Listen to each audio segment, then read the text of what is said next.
अस्सलाम वालेकुम वरहमतुल्लाहि वबरकातुहू। क्लास हज तुम 8 क्लास। आज हमारा पाक स्टडी का मुताला पाकिस्तान का तीसरा लेक्चर है और इस चैप्टर के अंदर हम पाकिस्तान की नज़रियाती असास के बारे में पढ़ रहे हैं। तो पीछे हमने नज़रिए की तारीफ़ पढ़ी थी। नज़रिए का मतलब होता है सोच, फ़िक्र जिसको आप कह सकते हैं, और नज़रिए के माखज़ क्या होते हैं, यानी नज़रिया बनता कैसे है, उसके नज़रिया कैसे जन्म लेता है, पैदा कैसे होता है। तो ये हमने पढ़ा था नज़रिए के माखज़ के बारे में। मुख्तलिफ़ चीज़ें मतलब मुश्तरका मज़हब नज़रिए का माखज़ होता है, मुश्तरका सियासी मकासद होते हैं, मुश्तरका तालीमी मकासद नज़रिए का माखज़ होते हैं, और मुश्तरका सकाफ़ती मकासद और मुआशी मकासद, ये चीज़ें जो है नज़रिए के माखज़ होते हैं। आज हम नज़रिए की अहमियत पढ़ेंगे, तो ज़रा आप तवज्जो फरमाइएगा। अहमियत मतलब नज़रिया क्यों ज़रूरी है, बग़ैर नज़रिए के भी हम रह सकते हैं या नहीं रह सकते। तो ये ज़रा देखिएगा, नज़रिया लोगों की सोच की अक्कासी करता है, यानी सोच को ज़ाहिर करता है। अक़वाम इसी वजह से ज़िंदा नज़र आती हैं, यानी नज़रिया होता है तो लोग या कौमें ज़िंदा नज़र आती हैं।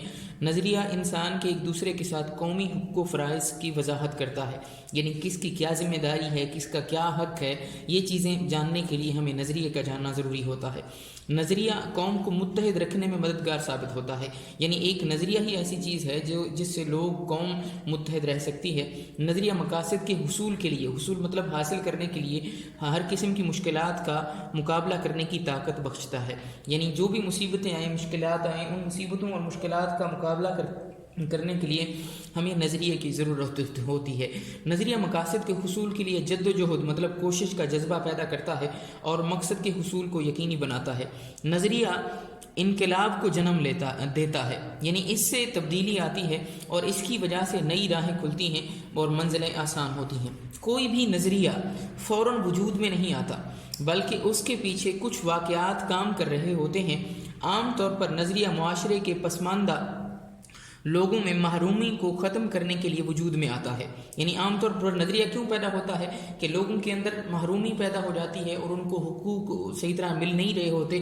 तो पसमानदा जो लोग होते हैं, जो इस जुल्म का शिकार हो रहे होते हैं, उनके अंदर जो है नज़रिया पैदा होता है। इसे यूँ भी कह सकते हैं कि मुश्किल हालात और समाजी दबाव नज़रिए को जन्म देते हैं और मुआशरे में मुश्किलात के शिकार लोग इसकी ताकत बनते हैं। जिस तरह अमेरिका में सियाह रंगत के लोगों ने मुसावी हुकूक के हुसूल के लिए जद्दोजहद शुरू की, तो उनका नज़रिया मुसावी हुकूक का हुसूल था। यानी वहाँ पर अमेरिका के अंदर सियाह लोगों को वो हुकूक हासिल नहीं थे जो गोरे लोगों को हासिल थे।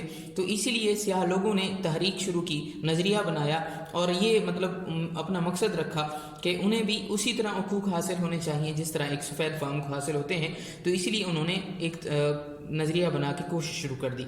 एक लंबे अरसे तक बुनियादी हुकूक इंसानी हुकूक से महरूमी ने उनमें मुसावी हुकूक के हुसूल के लिए एक नज़रिए ने जन्म लिया। इस तरह बरसगीर पाक व हिंद के मुसलमानों ने अपने समाजी और सियासी हुकूक के हुसूल के लिए जब जद्दोजहद शुरू की, तो उसकी वजह अंग्रेज़ों और हिंदुओं का ज़ालिमाना रवैया था। यानी मुसलमानों ने अलहदा या अपने हुकूक हासिल करने के लिए तहरीक क्यों चलाई, उसकी बुनियादी वजह यह थी कि अंग्रेज़ भी मुसलमानों पर जुल्म करते थे और हिंदू भी मुसलमानों पर जुल्म करते थे, जिससे मुसलमानों के अंदर आज़ादी की लहर पैदा की और मुसलमानों के लिए अलहदा वतन के लिए नज़रिया वजूद में आया। लिहाजा हम कह सकते हैं कि हर नज़रिए के पस पर्दा तारीख़, रिवायात, रस्म व रिवाज, मिजाज, नफ्सियात और मज़हब जैसे अनासर शामिल होते हैं।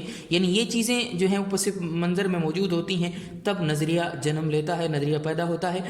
यही अनासर किसी भी नज़रिए की अहमियत को उजागर करते हैं, मतलब ज़ाहिर करते हैं। यहाँ आप डेट लगा देंगे और आपने घर से जो लिखना है, ये सेकंड पैराग्राफ की पहली 4 लाइनें, तीसरी लाइन में ताकत बनते हैं तक हाईलाइट करके इसको आपने लिखना है। और अगर आपको कोई बात समझना है तो आपने मुझसे रब्ता रखना है। इसकी हेडिंग होगी नज़रिए की अहमियत। ये वैसे आपको व्हाट्सएप भी कर दिया जाएगा। अस्सलाम वालेकुम।